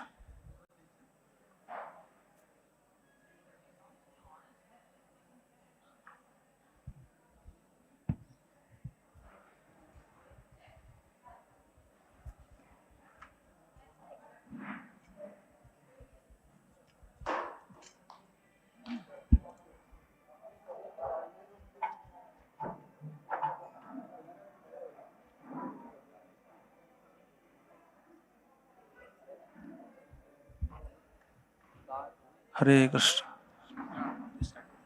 उसको निकाल दो। नव गौरवरं नव पुष्पसरं नव भावधरं नव लास्यपरं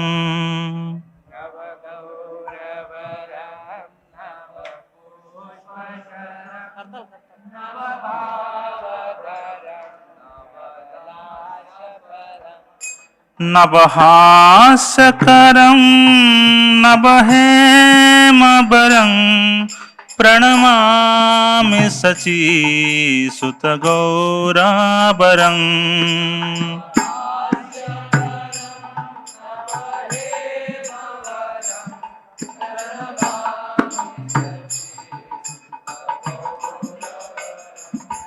नवप्रेमयुतं नवनीताशुचं नववेशकृतं नवप्रेमरसं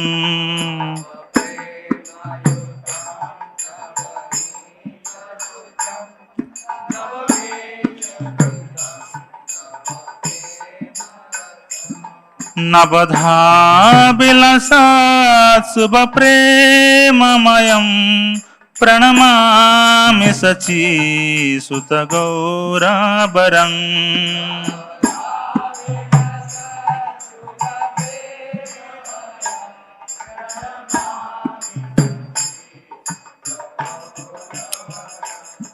हरिभक्तिपरं हरिनामधरं करजाप्यकरं हरिनामपरम्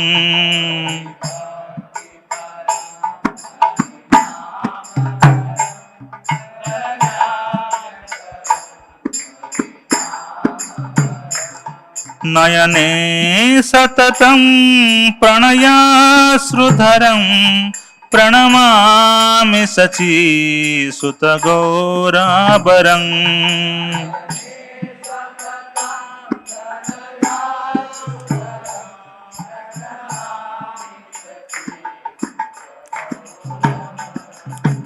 सततं जनता भवतापहरं परमार्थपरायण लोकगति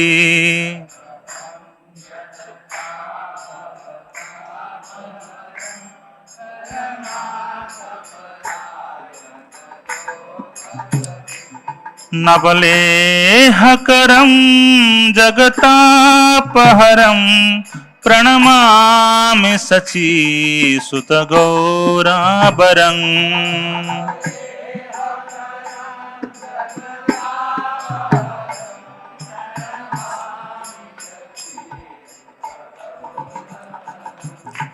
निजभक्तिकरं प्रियचारुतरं नटनार्तननागरराजकुलम्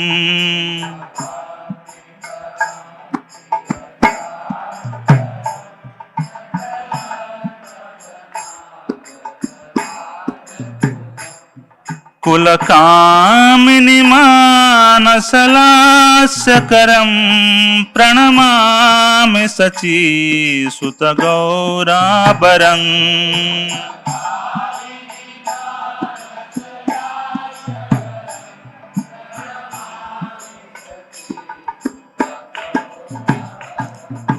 करतालबलं कलकण्ठारवं मृदुवाद्यसुवीणकया मधुरम्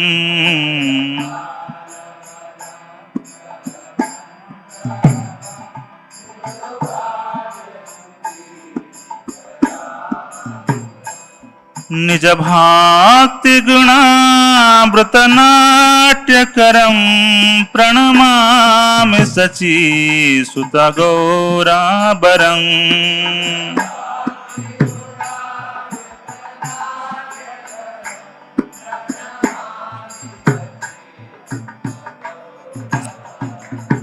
युगधर्मजुतं पुननन्दसुतं धरणी सुचित्रं भवभावोचितम्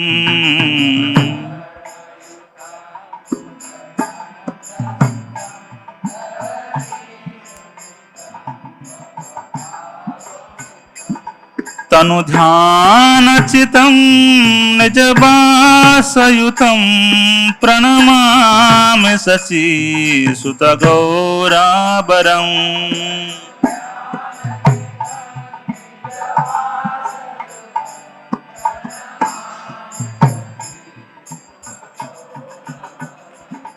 अरुणं नयनं चरणं वसनं वदने स्खलितं स्वकनामधरम्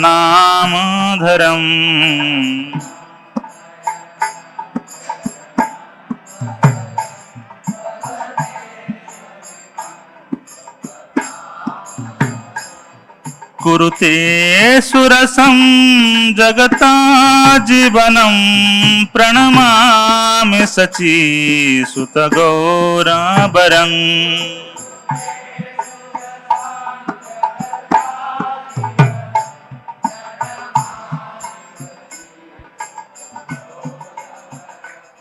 प्रणमामि शची सुत गौराबरं प्रणमामि शची सुत गौराबरं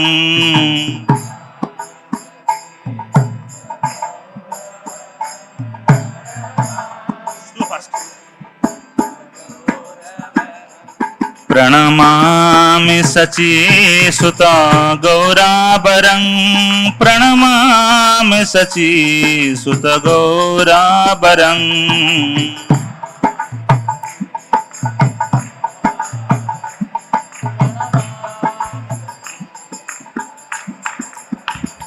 जय गौरा हरे जय गौरा हरे जय गौरा हरे जय गौरा हरे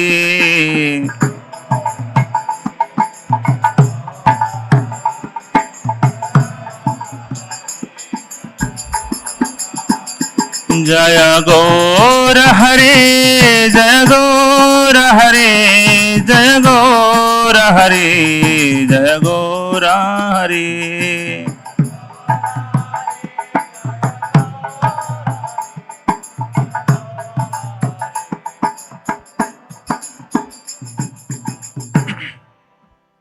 His complexion is the hue of fresh cream tinged with kumkum.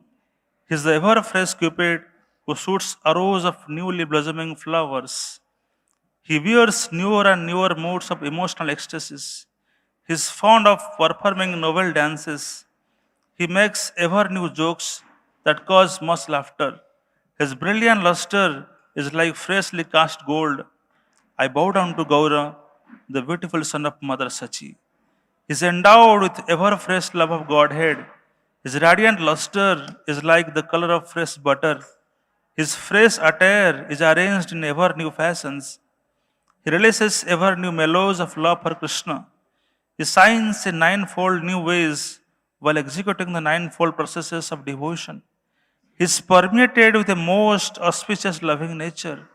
I bow down to Gaura, the beautiful son of Mother Sachi. He is absorbed in devotion to Sri Hari. He maintains the chanting of the names of Hari.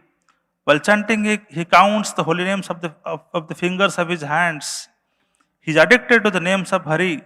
He always has tears of love welling in his eyes. I bow down to Gaura, the beautiful son of Mother Sachi. He is always removing the suffering of material existence for mankind. He is the goal of life for persons who are dedicated to their supreme interest. He inspires men to become like honey bees, eager for the honey of Krishna Prem. He removes the burning fever of the material world. I bow down to Gaura, the beautiful son of Mother Sachi. He who motivates pure devotion unto himself, who is most attractive to his beloved servitors. By his dramatic dancing, he exhibits the characteristics of the king of Paramors. He causes the minds of beautiful young village women to dance. I bow down to Gaura, the beautiful son of Mother Sachi.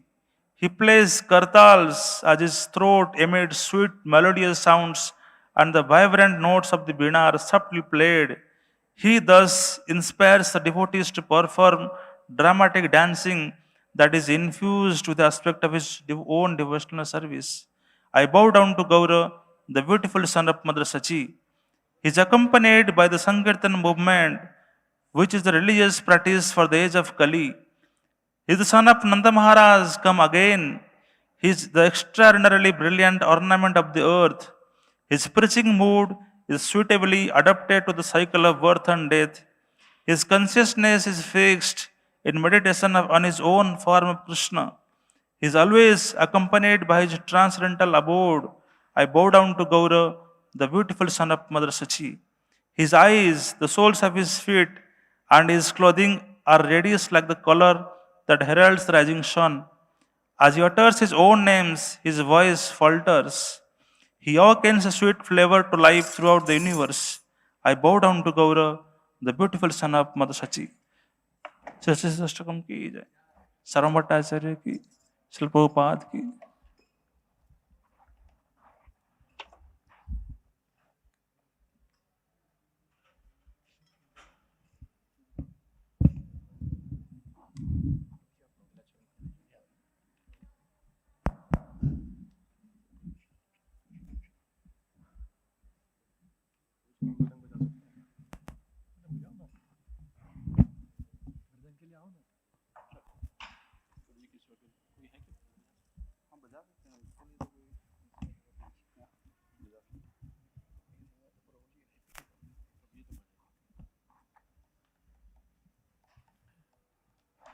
Hare Krishna.